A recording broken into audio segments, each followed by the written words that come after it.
Kid, I'm in the field doing drills. Boy, you just a sucker, you ain't never keep it real. 3 rings in my hand, I'm a warrior to the max. When I hang it up, they gon' have to give me blacks. Step up in the building and I only bring the facts. When I make a highlight, they gon' replay, run it back. Okay, always locked in, now I don't got time to lax. Saying he the best, he could take a lap. Batted 1,000 when you check the stats. Boy, is you ready? You ain't gotta ask. I just really hit the field. I just really hit the field. I just really hit the field. I just really hit the field. Boy, I'm about to hit the field. And welcome to Take Me Out to the Podcast. I'm your host, Johnny Jackson, and I am here with Nick Geddes and Robert Husby again.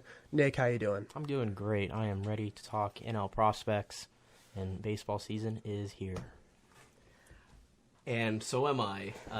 I'm ready to get this the other conference out of the way and talk about some of the up-and-comers. So the biggest news for this week is Christian Yelich signing a $215 million 9-year extension with the Milwaukee Brewers. Nick, how do you feel about this? I think it's a steal for this contract. I mean, this is a player who, make no mistake about it, Mike Trout's the best player in baseball, but the argument can be made that Christian Yelich may be the second best player in all of baseball. And to get him that long of an extension and at $215 compared to some other contracts out there, like Bryce Harper, for example, which I will always remind you every podcast going forward that he is overpaid and way overvalued. Yes, $330 million is a lot to judge on fact, 1 year of production. In fact, you know Nick. what? They're great. They're great to even compare to each other because they're both right fielders. They're both outfielders. Christian Yelich is so much better, and he's so much more important to his team. And Christian Yelich is a great, like I said, it's a great contract. This is a guy who has yet to even hit his peak yet, which is scary. It is scary. Imagine if I don't think he's hit his peak yet. No, I think he's 28 years old. He's still got at least 3 to 4 years of prime baseball to play, maybe even longer if he wants to go on the Hall of Fame route, which is not out of the question. So, yeah, this is a great deal for Milwaukee, and definitely good to get a guy like this locked up. No, and I'll be honest, the second half of 2018 for Christian Yelich was outstanding. Going into 2019, I was honestly unsure if he was going to match that level of production, but he definitely surprised at least me. He was better. I mean, Robert, did you expect that kind of production to carry on? You always talk about career seasons, and it's easy to fall into that because, before that, Yelich with Miami was never that top level. But, I mean, with the Brewers, he's really taken it to the next step. And I really think, this is who he is. And so I'm not super surprised that translated last year. Obviously, he was right in the running for MVP again. And obviously his injury, that was it. Bellinger, that's when Bellinger clinched it because of the way he was playing. I mean, they were pretty neck and neck, I thought, the whole season for the MVP race. But no, I mean, this is a great deal for Milwaukee. This is a guy they needed to lock up. You need star talent in a small market like that. And, Miami's continuing to kick themselves over trading a guy like that because he's among the best players in baseball now. And you get him on a great deal like they just got him on. I mean, you're sailing right now, and this is big for the Brewers, and it's going to be big continuing forward. I also think the best thing about this for the Brewers, at least, is because they don't have a great farm system. No. But now with that Yelich contract being as low as it is, they have plenty of room to get other guys. Yeah, and that's a huge thing because it's not a big market by any means. So at $23 million a year for Christian Yelich, I mean, you really, like I said, you're really getting a steal compared to some of the other contracts that are out there and the level of play that you're going to get out of this guy. And like you said, the farm system is very, very thin. There's not even a guy you're looking at right now like, oh, he's going to become a star. There's none of that in there. And they lost a lot of guys this offseason as well, and they're a bit thin. And I don't expect them to have the same year that they've had the last few years. But the onus is definitely going to be on Yelich now to really keep this play up, because without him, this is not a playoff team, and this is not even really a competent baseball team, because that's how much fall off is there after Christian Yelich. Yeah, and they go through catchers like crazy. They let Yasmani Grandal walk, and in anticipation of having to pay a guy like Yelich, they let Moustakas walk as well. So they're clearing a lot of space to sign a guy like that, and you are saving money with signing him to a team-friendly deal like this. So the Brewers really need to make this count. I mean, this is a team that needs to stay competitive with a contract like this. So speaking of the Brewers farm system, what's a guy that you think could really have an impact this year, Nick? Like I said, there's not much that I envision having a good impact, and this is a guy who he's their number 9 prospect on the rankings. You have to go down a little bit to find somebody who can have an impact this year, and that's Drew Rasmussen, 24-year-old right-handed pitcher. He pitched to a 3.15 ERA last year and had 96 strikeouts in 74 innings, so he obviously has some good stuff there, and he has a chance to make a difference. Maybe not in the rotation right away, but if he comes a bullpen piece, we'll have to see. But the good thing for him is that this is not a good rotation for the Brewers. So if he can refine some things and become a guy that can give you 5 or 6 or 7 maybe, then he can get a spot in that rotation, because this is a Brewers team, like we said, they're lacking a lot. They're lacking a lot of youth, especially in that rotation. So he could be a nice little influx piece, but again, he's not a top-tier type guy, and that's why he's not really regarded as a top prospect. Yeah, I think the only guys that I even saw that I thought were worth anything were a right-handed pitcher, Zach Brown. But the Brewers obviously didn't think that much of him because he was unprotected in the Rule 5 draft. He throws 92 to 95, like a really good curveball, but like his motion's kind of weird. Doesn't really have that third pitch, so he definitely leans more towards a reliever. But really, like you said, in that rotation after Brandon Woodruff, there really isn't much of anything of note at all. I mean, Robert, do you have anybody? Yeah, I mean, in my long search, because it's funny, the Brewers don't have a top 100 prospect. They're the only organization in baseball right now that doesn't have a top 100 prospect. So that's very concerning. But I picked Mario Feliciano. He's a catching prospect. I was saying earlier that the catchers just aren't really there. They traded for Omar Narvaez from the Mariners. They got him. He hit like 22 home runs last season, batted .278. He's decent, but they just don't stick with catchers. So he's got, as far as Feliciano is concerned, he's got the potential to come in and at some point in 2020 and either serve as a backup or eventually as the starting catcher if he impresses. He hit .270 in the minors last season, had 19 home runs, 81 RBIs. The stats are there. He's got a decent bat, and on top of that, he's very athletic, and he can be a defensively positive force behind the plate if they do give him that chance this year. So that's really the only guy I saw for the Brewers organization this year.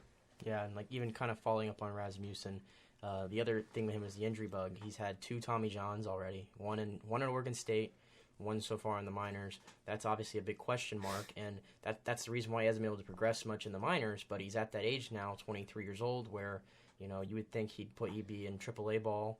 And so that's another thing with him. But when he's right, though, he's high 90s, 90 slider, he's plus guy in that regard. So another guy with some question marks, he's actually in the Pirates organization, ONeil Cruz, the absolute massive shortstop prospect. He's 6'7", a massive human, hits balls over 100 miles an hour regularly. But, scouts aren't really necessarily sure if he's going to be able to stick at shortstop, just being that massive of an individual. Do you guys know anything about this guy? Like, do you have any thoughts about ONeil Cruz? He's a guy who definitely has shown the ability to hit pretty good average-wise. He hit .298 last year in the minors. And, you look at everything, he's a really good fielder. His arm is regarded as he's a really kind of an arm guy. There's some power there to his game as well. But, yeah, like you said, he is 6'7", playing shortstop. You don't see that every day. So you don't see 6'7" every day. Yeah, and sure, that's very true, especially at shortstop. Gobble everything up there, but yeah, there's definitely some question marks there with Cruz, whether or not he can stick at short. But he's, again, good news for him is he's on a team that's not very good. So there is a lot of room for him to get a spot on that team, and if he forces the issue, the Pirates are going to have to intervene and get him up there. Robert, do you see anybody else in that Pirates organization that could really take that step into being the next big thing? I took a look at Cabrian Hayes. He's a third baseman prospect. He is great defensively. He's a 3-time Gold Glove winner at his position in the minor leagues, which is great. But he is terrible at the plate. He chases a lot of balls. He just gets on these streaks where he just can't hit. And he finished off last season in August with a .327 average, which is very good. The Pirates didn't call him up when the rosters expanded in September, but he is one that they are considering because he is so defensively strong, and that Pirates infield is terrible defensively. The Pirates infield is just terrible. Oh yeah, in general, it's an awful infield. Except for Josh Bell. I love you, Josh Bell. Yeah, that's about it. That's the one positive with that infield. So, I mean, Colin Moran will start at third. He was decent last season, but really, there's nobody else that he's going to have to really challenge. And if they call him up, it's going to be because of his defensive strength. He really does need to work on his hitting because his hitting is just god awful right now.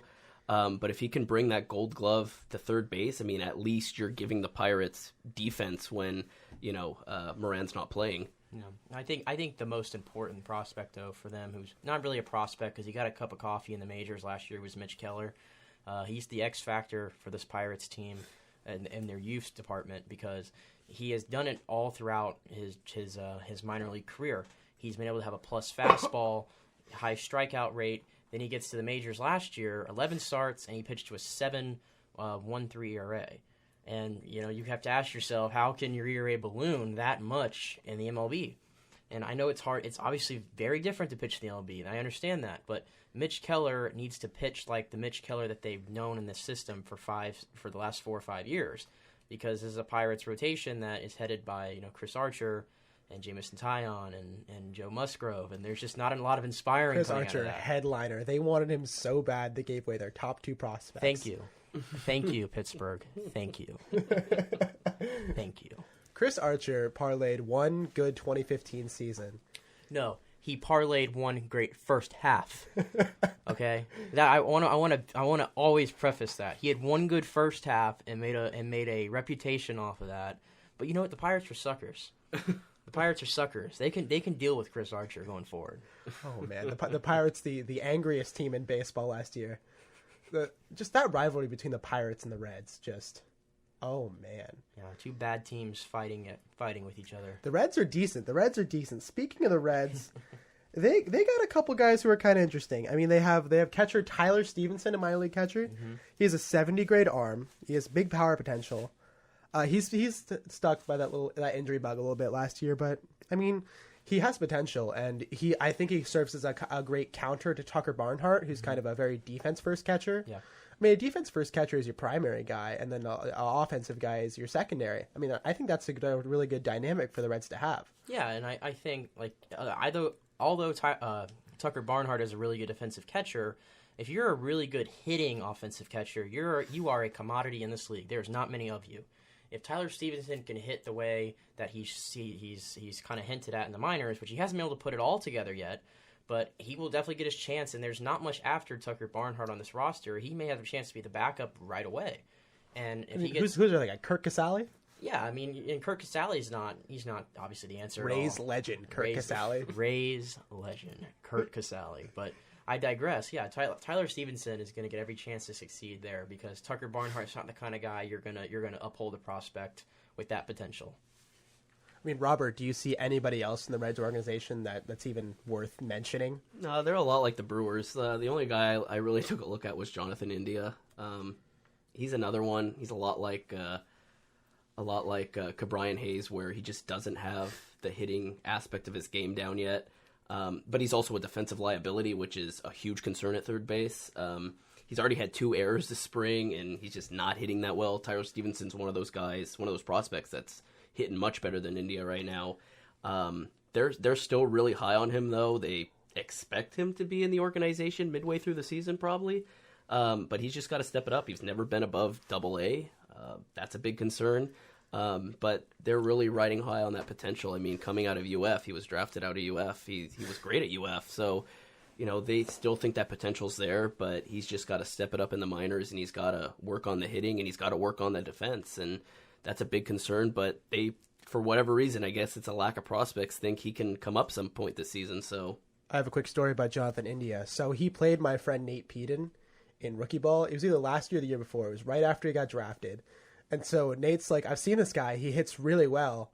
but he's not looking for a first pitch curveball. He's looking for the fastball. Because Nate was throwing 94, 95 at the time with a sinker. He's like, he's looking for me to dot something up. So he throws this curveball. This curveball is an insane curveball, really good curveball, all grown up. He throws a first pitch curveball, Jonathan India. It's below the zone. I was at this game.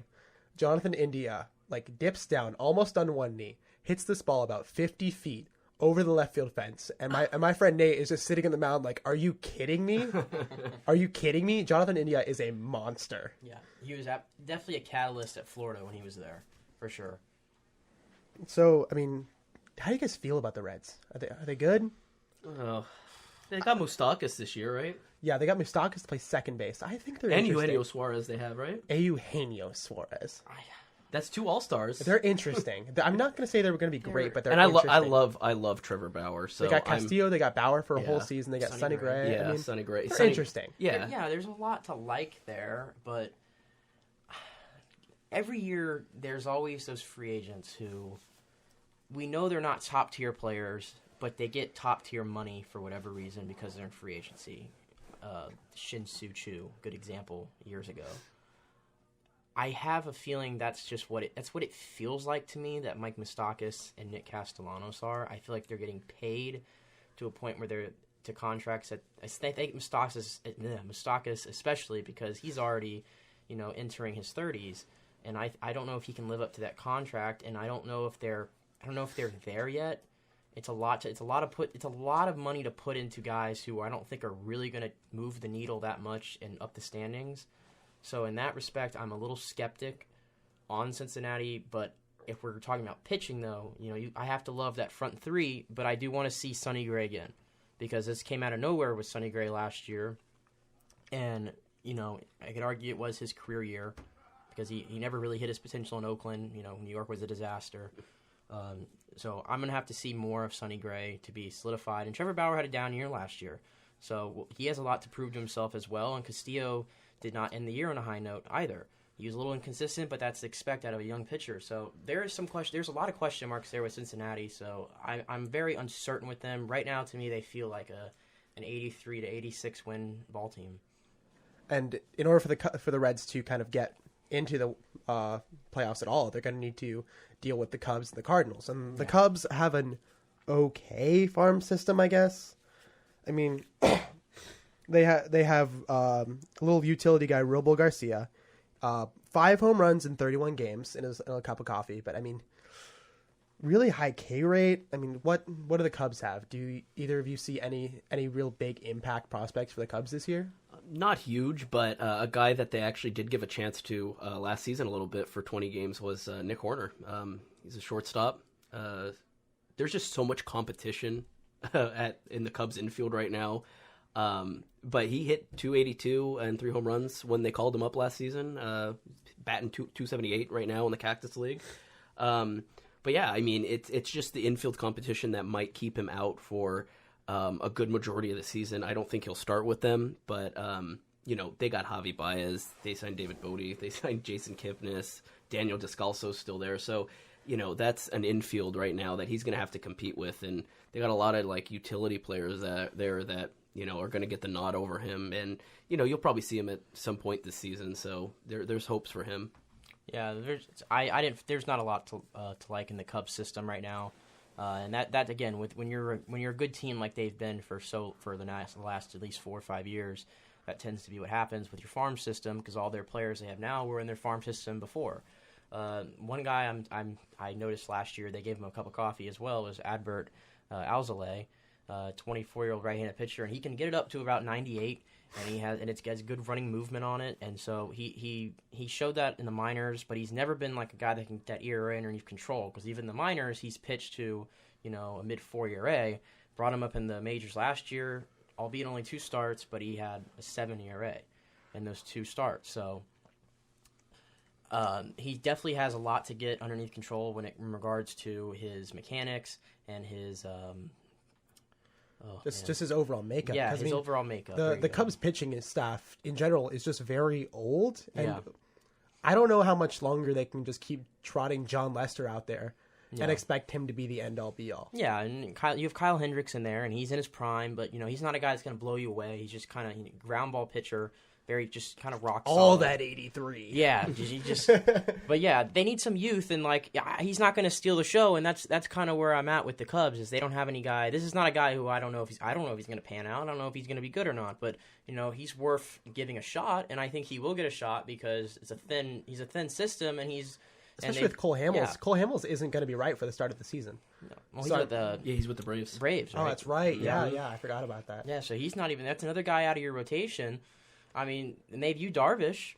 But Darvish had a good year last year. I want Yu Darvish to be good so bad because especially after just everything that's happened to him in his career, I want him to be good. Yeah, he's gonna have to stay healthy for sure. He's got to stay healthy. Yeah, thanks you. The Dodgers. Thank you. How do Dodgers fans feel about Yu Darvish? Goodbye. After the Astros stuff came out, I mean, I don't feel that bad anymore. Yeah, I mean, the whole tip and pitches thing was the big concern right after, but with the cheating thing, yeah, I mean, you can't really. How do you feel about Kershaw now? Oh, I've always loved Clayton Kershaw with a passion. I will always fight for Clayton Kershaw. I will never turn on him. I don't care. If anybody in Hitting the Field ever talks crap about Clayton Kershaw, me and Robert will be there, dressed in all black. Yes. And you will never see that person again. Yes, I had the privilege of watching Clayton Kershaw in person at least once. So he was brilliant. I mean, Bryce Harper was 0 for 4 against him in one game. I'm not surprised. Clayton Kershaw owns Bryce Harper. It was like a 2-hitter night for Kershaw. The game was the fastest baseball game I've ever been to. It was wonderful. Every time I've gone to try and see Clayton Kershaw pitch, he's never pitched. Yeah, when the rotation lined up, the one time I went. Kershaw was scratched for Dustin May. That was down in Miami. That's cool, though. Yeah, I saw Dustin May. The other time we were in L.A., I was like, I'm going to go to L.A., going to see Clayton Kershaw pitch in L.A. And then it was Walker Buehler. But it was the 16K game. So future Cy Young winner. Future legend. Future legend. So, oh, God. Bringing it back to the NL Central, the topic of this podcast. the Cardinals, the winners of the NL Central because the Cubs imploded so bad that they lost 18 games at the end of the season in a row because the Cubs are bad. Mm-hmm. And regression to the mean will always happen. The Cardinals. Who do the Cardinals have that's worth anything? It's Dylan Carlson time. It is Dylan Carlson time.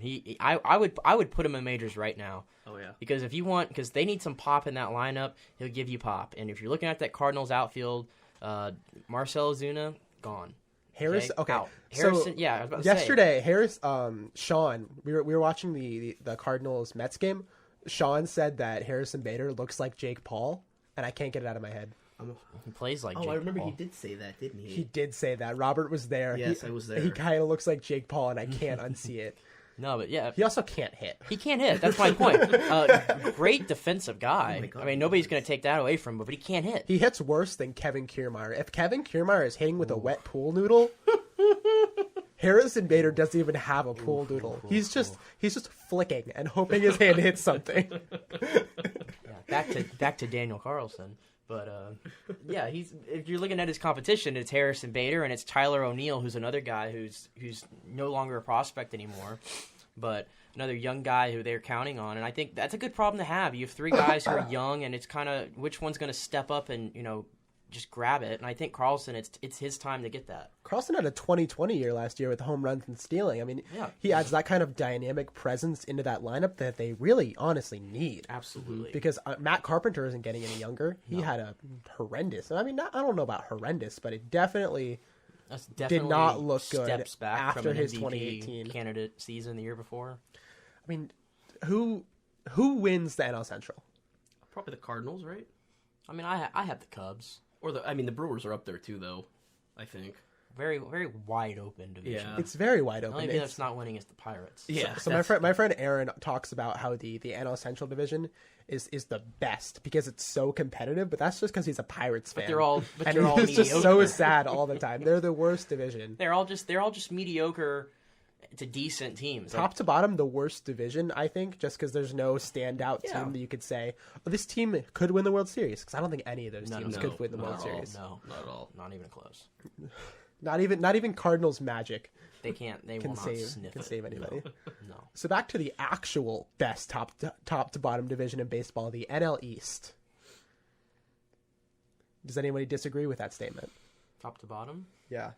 The Marlins are getting better. The Marlins are getting better. yeah, the Mets are fair. great. I'll give you that. The Phillies are probably the fourth best team, and I guess you could do worse than that.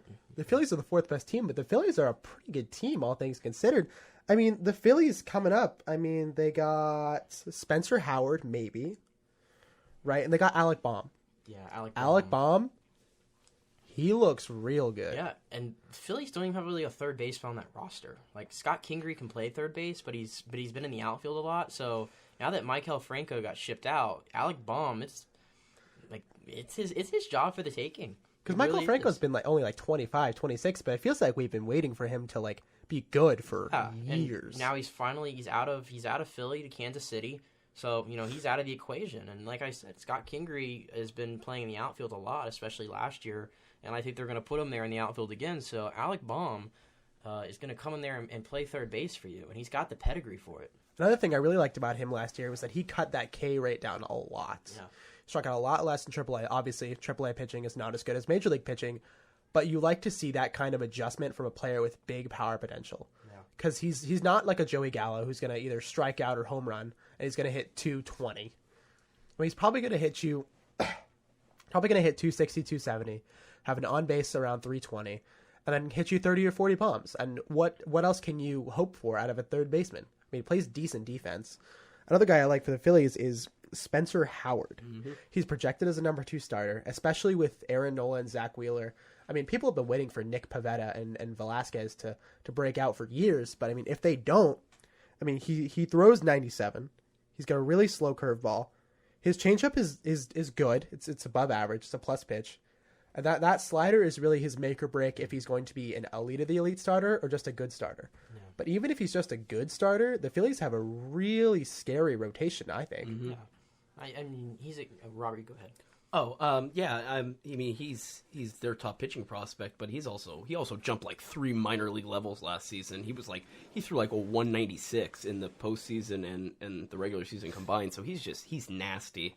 And you like Johnny, you were saying, you add him to Aaron Nola and Zach Wheeler. I mean, that's just you're putting up finally putting up a top rotation with already some great hitters, and I really like Spencer Howard. I think he's got that fastball that's consistently around 98 miles an hour.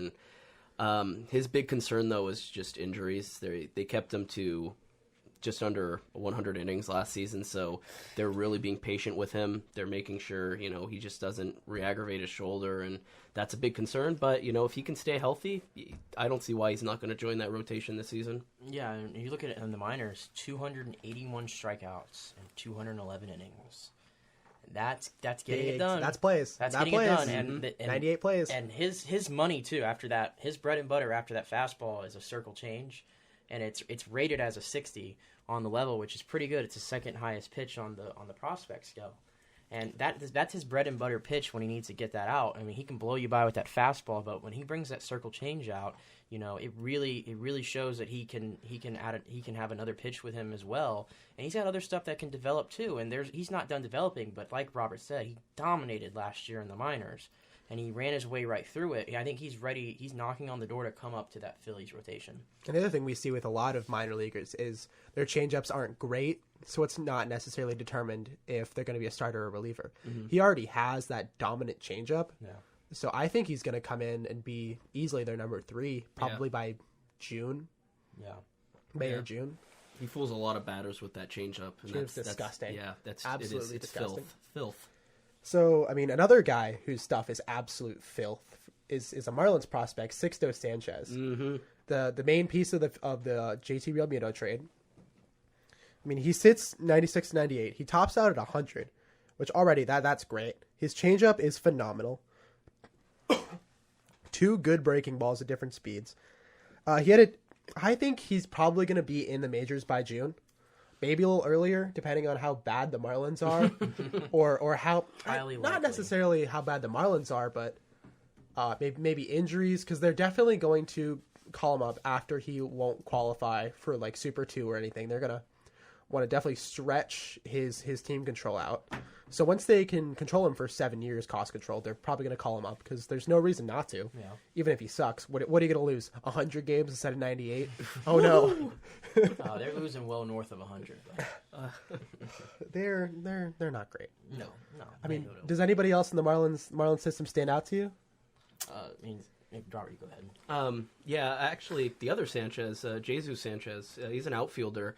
I think what's impressed me most, maybe it's a weird word to use with Miami, but what's impressed me most with them is under Derek Jeter, they've gone from like one of the worst farm systems to like one of the top. And we were talking about this right before the podcast. Yeah, 5 of their 18 best prospects came in last year's draft. Yeah, that's crazy. That's insane. I mean, they're building it, and that's what you need to do when you're this bad for so long. And Jesus Sanchez, they actually got from the Rays. He batted 260. Did they get him in the Trevor Richards trade? Yeah, they got him in the Stanek and Nick Anderson. Oh, okay. Trevor Richards. Yeah, the Richards trade.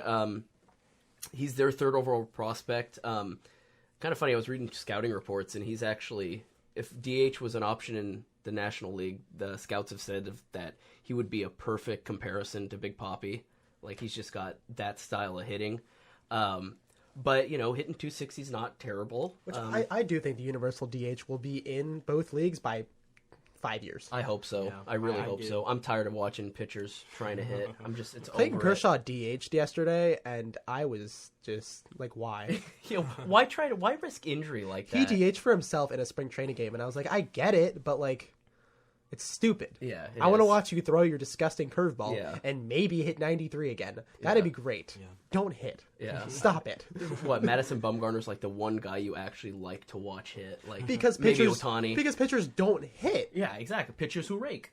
If there's the one guy who hits versus everybody who doesn't, everybody's going to be like, oh, let's watch Madison Bumgarner hit. He can hit. Pitchers should hit. No!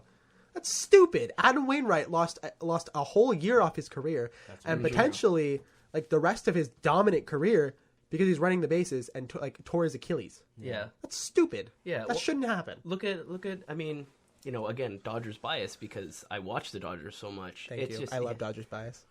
This is a Dodgers bias podcast. I hate the Dodgers. We hate you, Nick. We're about to turn on Nick right here. Can we just dunk on the Rays for the rest of this podcast? Raise up. Hey, at least they made the wild card last season. Oh, the wild card. So wild card. But no, going back, yeah, it's just, you see like Rich Hill when he was trying to learn how to hit. I don't know if he ever actually learned how to hit, but when he first came over from the A's and he was trying to hit with the Dodgers, oh my God, it was embarrassing. Like, this poor guy has pitched in the AL his whole career, and you bring him over to the National League and try to have him hit. Do you remember the World Series where it looked like he was like squatting down and trying to foul pitches off? Oh my God, he looked like the Salem where he's like, I tipped it. I imagine like him going up to the plate and be like Henry Rollingardner and Rookie of the Year. Oh my God! By the way, did you see Anthony Rizzo and Chris Bryant? Or Rizzo? Chris Bryant was hitting it. Anthony Rizzo was just like, oh my God, Chris Bryant was mic'd up for the ESPN game. He's doing that. I need more players mic'd up. Yeah. We need to showcase these personalities. Come on. Yeah, market baseball. Let's go. Yeah, Pete Alonso became like the most marketable player ever. Yeah. Dropped the F-bomb on ESPN. like I'm already sold on Pete Alonso now. Apparently they want to mic up first base. Like not the first base man, but first base itself, because you see all those conversations over there. Players talking about all the time. I want to know. I don't care if you're talking about like your daughter's little dance recital. That's great. But I don't know if they do that because players get really locked in when they're at the plate, and I don't know how many guys want to be. Base and they're just. I know, but the other thing too, it isn't if when Rizzo was at the plate, he's talking about what pitch is coming. Yeah, the catcher's right there. The catcher hears what you're saying, so I don't know how that works. Almost, it just seems like. What's going to happen? You're just going to be altering, what the pitcher throws and all this stuff. So it's kind of hard to work. I think I'd rather see, in the All-Star game when they have the outfielders mic'd up. I like that a lot. I don't think it's going to happen in regular season games, probably, in that many regular season games, because obviously the players want to kind of be free of having to worry about what they say all the time. Yeah. Mm-hmm. But, I mean, for, like after inning clips, maybe, or, clips of, the best things, from first base, maybe at the end of innings, I think that'd be interesting. Yeah, and, here's another example. This is very different, but in NASCAR, for example, obviously super different. But every driver is mic'd up, and they have these videos that come out every single week called Radioactive. And you can listen to everything they're saying throughout the race. So if somebody bumps into somebody during the race, if there's a wreck or something, you hear their reaction that they say right away, and it's usually, an F-bomb or something like that. And it's great. You get to hear the feud as it's happening. And so there is potential there for stuff like that. Yeah. So, I mean, that's almost like something you could copy in the MLB. Speaking of potential for stuff. Oh, the Mets have two left-handed pitching prospects with incredible stuff. They got David Peterson and Thomas Sapucki. That, I hope I'm saying that right. I'm going to say it like that. I'm sorry, Thomas. If you're listening to this, you probably aren't. He came back from Tommy John last year. Before the surgery, he was topping at 97. He's a kind of low three-quarter, almost sidearm delivery, a little bit reminiscent of Chris Sale. After the surgery, he was topping out at 94 consistently in his starts. But he has one of the highest curveball spin rates in the minors, just period. Developing changeup, which he's a minor leaguer, so most of them do have that kind of issue, if you even want to call it an issue. But even if that changeup doesn't pan out, or if they want to limit his innings from that Tommy John surgery to really build him back up again, I think he's a great bullpen prospect, because that Mets team, I mean, they were a very bad bullpen last year, besides Seth Lugo. But, I mean, if you can get a guy in there who's A, a lefty, and B, has great stuff, why not just stick him in? Yeah. See what he can do. There's some promise there. It's another organization, though, where there's not – it's pretty thin in the prospect. And the other lefty that I believe you're alluding to is David Peterson. And, he's got a plus slider. He's not really a good fastball guy. He sits around 88 to 91. So he kind of looks like he projects as a late inning or a mid reliever kind of guy, or a late starter kind of guy, back of the rotation kind of guy. So those two are kind of like if you're looking at that team right now who can make an impact this year, those are the only two I see in sight. The rest of the guys look like they're on their way in a year or two. Yeah. And that's the problem with the Mets right now. But I've mentioned so many times I'm very high in the Mets. So again, there's no way that bullpen gets any worse. No, it can't. Edwin Diaz cannot be that bad. He won't be that bad. No, he probably will never repeat 2018 again. No, but I mean, bad. And Dellin Betances, a healthy Dellin Betances back there with Edwin Diaz. I mean, that potentially could be one of the better 8-9 combos, if not the best, by the end of the season. I mean, but the Braves are the defending champions of that division. I mean, the Braves have Christian Pache, who will remove Ronald Acuna Jr. from center field, push him to right. And for him to be that kind of defensive, he is that kind of defensive player. He has the range, he has all the fielding tools to move Acuna from center. He's not going to be the hitter that Acuna is. It's very hard to be the hitter that Acuna is. I mean, he has a good chance of winning the MVP this year. Yeah. I mean, especially with that 40-40 potential. But I mean, he's got that amazing arm from center field too. Yeah. It's just a matter of if the hitting is going to be good enough to maybe keep him in the majors for as long as he wants to be. I mean, do either of you guys have any opinions on Pache? Not on my end. I looked at Ian Anderson actually. He's their top pitching prospect, and he's struggled in spring training so far. He made his debut last week. He gave up, I think, like 2 home runs, gave up a couple walks. He even gave up a balk, which is, you don't see that too much, but he gave up that. Braves and balks. Braves a match made in heaven. Oh, yes. But he was in AAA to start the year last season, and he had like over a 6 ERA, which is, not good. Not good for a top pitching prospect. So they demoted him down to AA. He puts up just over a 2 ERA, and he finds his form again. So if they can get that to translate over from AAA and then eventually to the majors, which he is expected to make their rotation sometime this season, probably midway through, he needs to step it up, and he's eventually going to probably have to play in AAA again, and he needs to make sure he doesn't give up 6 runs on average. So I mean, the thing that I really liked about Ian Anderson last year was that every month his ERA got a lot better, just month to month, and his walk rate also went down every month. So those kinds of adjustments are things that you love to see in a pitcher. I think he definitely has the ceiling to force his way into that Braves rotation. I mean, they lost Julio, who people disrespect Julio a lot. He gives you 200 innings every year with an ERA below 4. That's That's great stuff. And you also lose Dallas Keuchel. Yeah. Well, not the greatest pitcher. He's still a solid guy to eat innings and to lead that staff. Yeah, and back to Pache. If he obviously is great in the field, and we have to see if his hitting will match it. But yeah, I think that if he can't get his hitting to come around, a guy who will gladly take his spot is Drew Waters. He's also an outfield prospect there, and he seems like he's on his way to coming up too. And there's kind of a logjam between him and Pache because there's not even really a spot right now in that Braves outfield now that Marcell Ozuna has been acquired. However, Nick Markakis is on the back nine of his career. So one of those guys... Clean-up hitting legend, Nick Markakis. Well, not anymore. But, Drew Waters is a guy. He can field, too. He's also regarded as a really good fielder, but he's been hitting over 300 in the minors all along the way, and he's a switch hitter, so he has that nice little niche that sets him apart.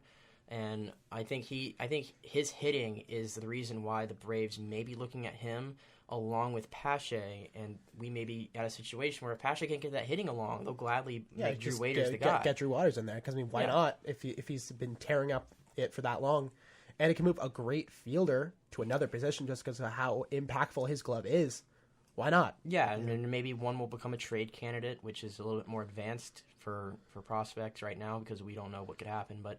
But that's not a bad problem to have by any means. You got all these guys. Competition's very healthy for these guys in the minors. And oh no, which stud center fielder did we call up? Yeah, I don't know. We already have Acuna, but no. We can't afford any more. That's a good problem. That's a good problem to have, though. So, but yeah, and E. Anderson too is another guy who he's been in the minors for a few years. We're waiting on him to get to the majors. The other guy is Kyle Wright. He also had some time in the majors last year. It did not go very well at all for him. Yikes. But, he's a guy he has good stuff, good velocity, and it's just his command. And if he can get his command correct, they'll have something there in Atlanta. But for the moment being, Kyle Wright looks like he's on the outside looking in on that rotation. So the defending champion Washington Nationals, their biggest prospect, at least for me, that's either going to have to make an impact or he's just done, is Carter Kieboom. Yeah. Because right now, it looks like he has the third base job to lose. At least in spring training. He had over a 902 OPS. He had a 902 OPS in AAA last year. 902 OPS in 43 MLB plate appearances last year, my bad. But the thing that's kind of alarming is the 37.2% strikeout rate. But if he can get the strikeout numbers under control, or even if you hit for over 900 OPS, it doesn't really matter how much you strike out. Yeah. Because that kind of production... do you think he's not going to be as good as Anthony Rendon? No. It's very hard to be as good as Anthony Rendon. How much will Carter Kieboom impact the Nationals this year? Well, he's going to have to. I mean, with Rendon gone, you need a guy that's going to fill a giant hole because obviously Rendon was their best player last year, and he got paid. He got paid for it, and this is a prospect that is a former first-round pick. He, like you said, he had a 902 OPS. That's fantastic. And then he also batted over 300 last season. So he's a guy that they're going to rely on heavily. And the Nationals have already basically come out and said, like you said, Johnny, they said it's his to lose. So they got no competition at third. He's a natural shortstop, but he can play third. And if they can... It's kind of hard to displace Trey Turner. No, oh yeah, you're not going to replace Trey Turner. That's exactly why they're moving him over to third, because he can play that position. And, you want that hitting in your lineup if he can carry that over to the MLB. So that's a guy that, with those stats, you need to replace Anthony Rendon because you just don't have that guy right now. Yeah, I don't question his hitting whatsoever, but I'm concerned about the fielding. He has not really made the progress as a fielder that you'd like to see at this point in his minor league career. And like you said, he's primarily a shortstop, second base kind of guy. They're putting him in a third. And, shortstop is obviously a very hard position to play. Third base is also very hard to play as well. And so I'm interested to see what his defense is going to look like at third, because when he was at short, it wasn't something we were all writing home about. And, that's obviously a longer throw. And, it's the hot corner for a reason. There's balls that are screaming in there. So I'm very interested at that. But when you talk about his bat, absolutely no concern there. He's proved it all along the way. But that strikeout rate, even when he was in the majors last year, 11 games, 16 strikeouts. So he's already shown in the majors that he's prone to strike out, and he's going to have to get that under control. Mm-hmm. One guy who has not struck out that much plays on the West Coast. His name is Cody Thomas. He is a spring training hero for our Los Angeles Dodgers. Every single ball that he's hit has gone out. I mean, 4 home runs. Out of his 4 hits in spring training, he has 4 home runs. He's also gotten a 1410 OPS in spring training. Obviously not a great sample size, but Yeah.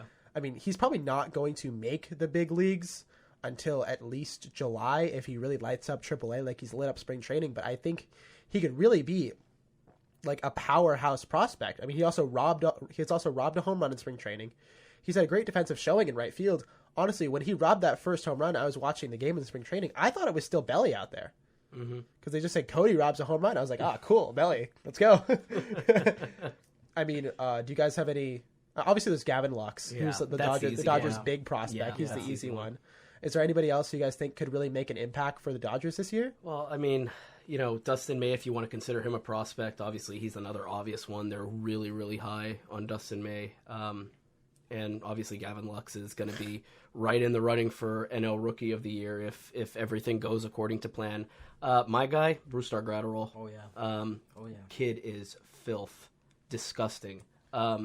Injury concerns were a big thing with that Mookie Betts trade. It wasn't really, at least in my opinion, it wasn't really the injury trades. It was the starter versus reliever. Yeah, I think that's fair. Yeah, I think the Red Sox wanted him as a starter, and it's clear that he's probably going to be a bullpen. It was clear to the entire world, except for Kyle Bloom, apparently, which there's no way that Kyle Bloom did not know he was a reliever. There's no way.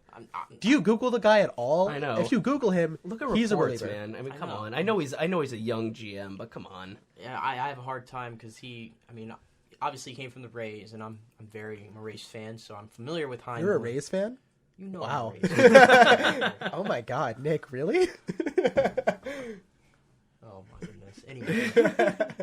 No, Hein Bloom though. Anyway, like with the Rays. So knowing the Hein Bloom that I saw with the Rays, that's just out of character for him to make a kind of call like that. So, but that's his loss. And once again, he's on the Red Sox. He didn't go to the Red Sox. That's good news for the Rays. Oh yeah, it's great news for the Rays. This has been a great offseason for and the Rays. And it's great news for the Dodgers. These guys are dropping like flies. It's really hard to throw a 100-mile-an-hour 4-seamer. This guy's throwing a 100-mile-an-hour 2-seamer. And it's consistent. With that disgusting slider. Oh, and an okay changeup. And I mean, watching him pitch the other day, I mean, that's an easy. Oh my God. That's an easy 100. He's not. He doesn't look like he's putting a lot into that. No, he throws it so effortlessly. Yeah, I mean, when you see a guy throwing it effortlessly like that, I mean, that's scary. That's very scary. I can't believe the Dodgers still have him. But I'm glad the Red Sox don't have him. I'm very glad the Dodgers have him. Yes. This is why the Dodgers are able to stay competitive, though, is because not only is their division been historically weak, but also because they have one of the deepest farms in baseball, and they're already a top team. Yeah. And this is why. They get a guy like Brewstar Gratterall, where the Red Sox say, no, we don't want him as a reliever. We want him as a starter. Dodgers say, okay, well, we'll give you Jeter Downs, and we'll take him. And now you got a guy that can consistently throw around 100 in your bullpen, and he's going to be a big part of this bullpen this season, I think. And, you add him to hopefully Blake Trinan getting back to all-star form. Who knows? He had a bad year last year. The potential's still there. Even if Blake Trinan falls somewhere between like 2018 and 2019, still a great solid reliever. I mean, Kenley's throwing 92, 93, 92 to 94 this spring. Last spring he was throwing 86. He's topping out at 86. That's a great improvement to see. Thank you, Driveline. Thank you, Kyle Bodie. Another guy who I honestly never heard of before this spring was Zach McKinstry. Absolutely tearing up Major League Spring Training. Also over to 1,400 OPS. He's played shortstop. He's played third base. He's played second base. He's kind of like a left-handed hitting Kike Hernandez. It's a good comparison. But I definitely see him, at the very least, getting a September call-up opportunity. I mean, last year he hit 300 between AA and AAA. He's definitely going to get his shot at some point with his club. And if he could kind of be in that Matt Beatty situation where he just hits so good in the big leagues that you can't send him down. Yeah, and he's a guy...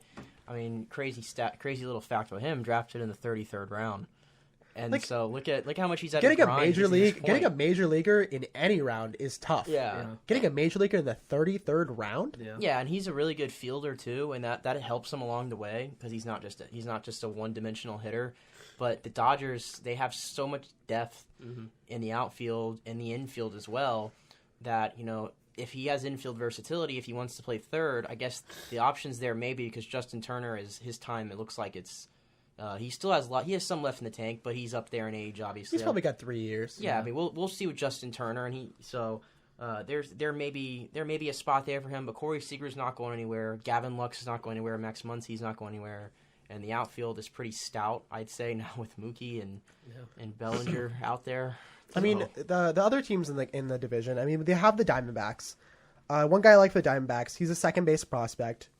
Andy Young. He had over 600 slugging in AAA. He's a big power utility infielder.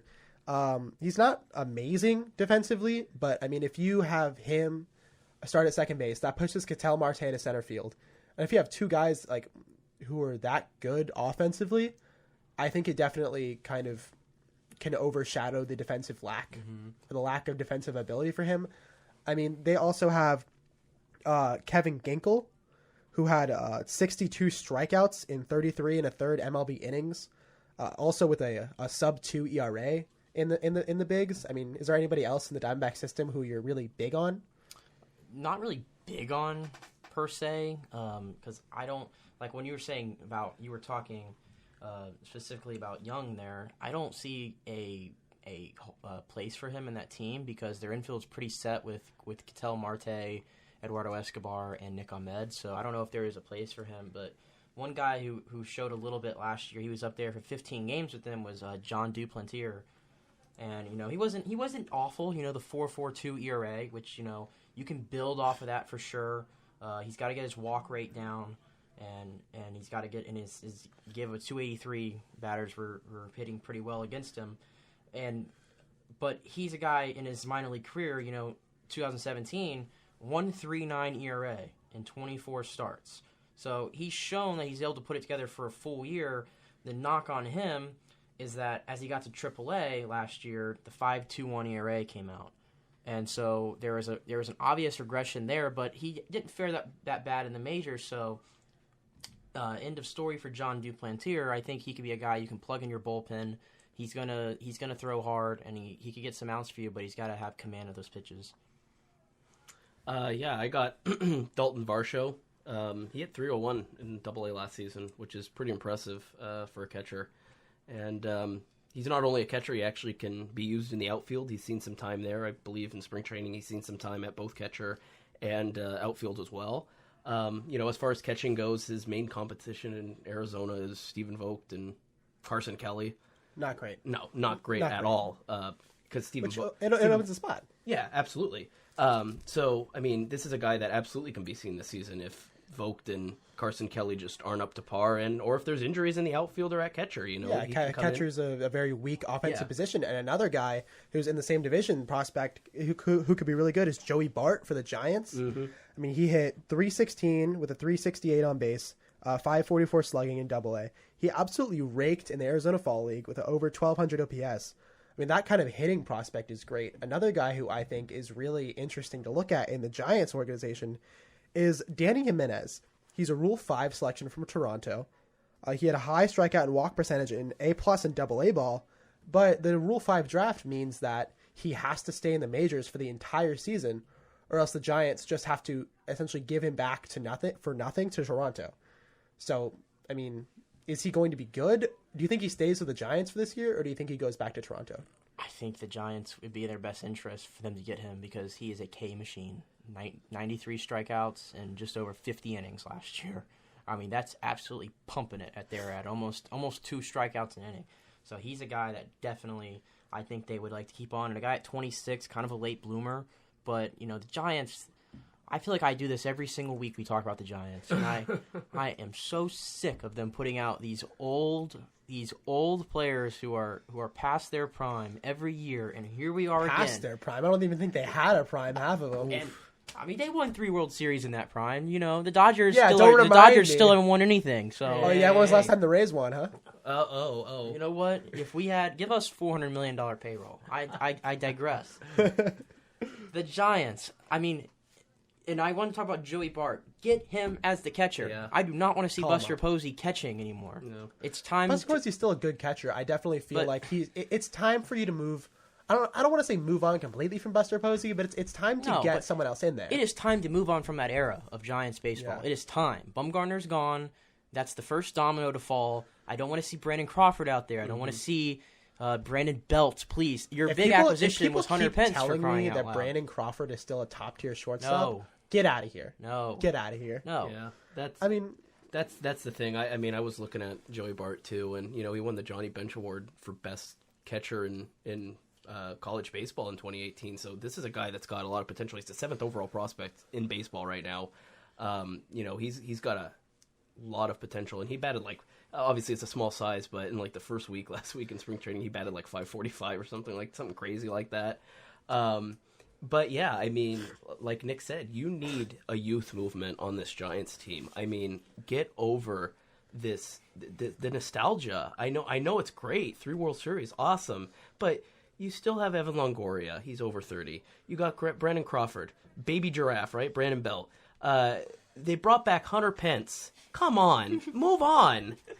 Posey's the least of my worries. I mean, at least Posey, you can bring Bart up and you can have Posey teach him everything he knows. Posey's the least I'd worry, but the rest of those guys, come on, and move on. I mean, I like Mike Yastrzemski. I think he's a nice little starting point, Mike Yastrzemski in that outfield. I think he showed a lot of promise last year, and I think he's going to have a really good year this year. But yeah, and they need some pitching, man. I mean, I'm looking up and down these prospects. There is not one starting pitcher in this organization that I'm thinking is going to take over. But you know who does have really good pitching prospects? Who would that be? The San Diego Padres. Yes, they do. I mean, they got McKenzie Gore. Yeah. Right? He's not going to light up the radar gun, but he's gonna touch 94 a couple times. He's gonna have that elite changeup, 2 other good breaking balls. I mean, he's gonna be up by probably May or June at the latest. Oh yeah. It's a young rotation. I mean, with Paddock and him and the resurgence of Garrett Richards, if Garrett Richards' elbow can hold together for a whole season, that's a really interesting team. Mm-hmm. If Garrett Richards plays the whole season, they might be a wild card contender. Yeah, and further down the list is Michael Baez, who got a pretty good sample size in the majors last year with 24 appearances, and he pitched to a 3.03 ERA. I think he's another guy. He's in their bullpen. That's a pretty good bullpen piece to have. That's a great bullpen. Yeah, and then Luis Patino. I mean, he's only 20 years old, but he's forcing the issue right now because he's got a 2.35 ERA throughout his levels of the minors, 279 strikeouts. He's only 20 years old. The Padres have so many good pitchers, and obviously McKenzie Gore dominates it because how could he not? 1.69 ERA last year. With that kind of command and that kind of stuff, it's almost like why isn't he up yet? Yeah. No, but obviously you gotta give him time to develop. There's no reason for him not to be up right now. You make exceptions for guys who you perceive are generational talents or guys who just have no business being down there, and that's been Vlad Jr., that's been Acuna, that's been Soto. McKenzie Gore is just like those guys. They're gonna put him down until the 3 weeks they need to get that 7th year of control. then boom, McKenzie Gore, you're up. Let's go, kid. Yeah, the only thing I could see that maybe they're thinking they want to see more is he got to Double-A last year and he pitched to the 4.15 ERA. So maybe they want to see more of him, but I'm fairly confident what McKenzie Gore can do, and I think it's time to force the issue here with some of these prospects. I think if you're good and you legitimately can help your team win now, and the Padres, like I said, the acquisitions they've made are to win games now. And you need pitching on that team. And a prospect that came up last year, at least for a different team in the division, Brendan Rodgers. Mm-hmm. He had a good showing, not a great showing. Obviously, he's not going to play shortstop because Trevor Story's there, right. And I believe he's the second best shortstop in baseball, right after Lindor. But he's going to play second base because second base is a gaping hole since DJ LeMahieu left, and Garrett Hampson isn't great. I think Brendan Rodgers takes that next step up this year. Daniel Murphy's still there too, right? First base. Daniel Murphy's playing first base for them. First. Yeah, and it'll depend where Ryan McMahon slots because Ryan McMahon had a solid rookie year last year, but he has some outfield versatility to him. But Brendan Rodgers, there's not much more you can say about this guy as a prospect. He's a hitter. He's a great hitter. It's up to him at this point. If you want to be a great hitter, he's a great fielder. You have to do it he's in Coors Field. Yeah, you have to do it in the majors. He's only been in the majors for a short stints, but he has not hit anywhere near what he's done in the minors, and he has to do it. Yeah, and like you said, Johnny, being at Coors Field, that's such a hitters-friendly park, and if you can make it there, you can make it anywhere. And, he got some time up in the majors. He didn't hit great last season when I think he played 25 games or something like that, but, he is one of the favorites, at least according to all those scouts out there. He's one of the favorites for NL Rookie of the Year. Obviously, I still think Gavin Lux is the overall favorite, but, he's a guy that he's got that power, and he can come up, and he should be a guy that absolutely gets the starting look at second base. Obviously not going to get the look over Trevor Story at short, so you gotta try him out at second if you can, and he can be a huge contributor. I would say of the teams in the NL, at least in the NL West. All right, so we're running a little low on time here, so let's just go. Nick, NL Rookie of the Year this year, go. NL Rookie of the Year for me is Gavin Lux. He's going to have the best opportunity to play every single day, and if he shows what he showed in the minors, then there's no reason to believe he will not be Rookie of the Year. Yeah, I'm total agreement with that. Gavin Lux, it's his to lose. What about American League Rookie of the Year? Robert, go. Oh, man. Come back to me. Let me think a second.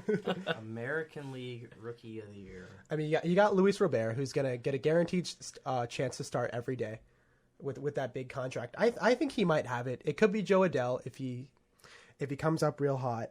But, I mean... Yeah, I'm probably going to look at a guy like I think Brendan McKay has a pretty good shot if the Rays put him in a starting role. So I think Brendan McKay is one of the favorites, and then I'm also looking at if Casey Mize gets here in May or June and does what he's capable of, then I think those two are to look out for. Because if McKay pitches really well, or even like pitches like a 3 ERA, 3.5, yeah, and then he also hits even somewhat productively, there's almost no reason not to give it to him because he's contributing on both sides of the ball. Joe Adele is another one.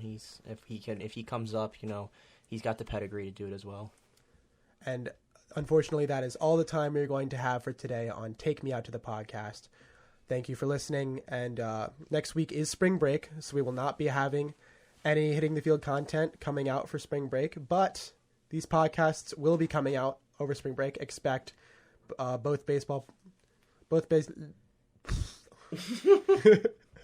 just tripped over my words massively there. Check out Hitting the Cruise coming out with Madison Little. Should be coming out Wednesday or Thursday. Check out Might I Add, and we will be back in 2 weeks for Hitting the Field on Monday. Thank you for tuning in. This has been Take Me Out to the Podcast.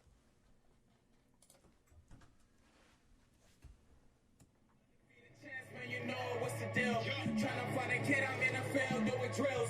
Boy, you just a sucker, you ain't never keep it real. 3 rings in my hand, I'm a warrior to the max. When I hang it up, they gon' have to give me blacks. Step up in the building and I only bring the facts. When I make a highlight, they gon' keep running back, okay? Always locked in, now got time to relax. Saying he the best, he could take a lap. Batting 1,000 when you check his stats. Boy, is you ready? You ain't gotta ask. I just really hit the field. I just really hit the field. Boy, I'm about to hit the field.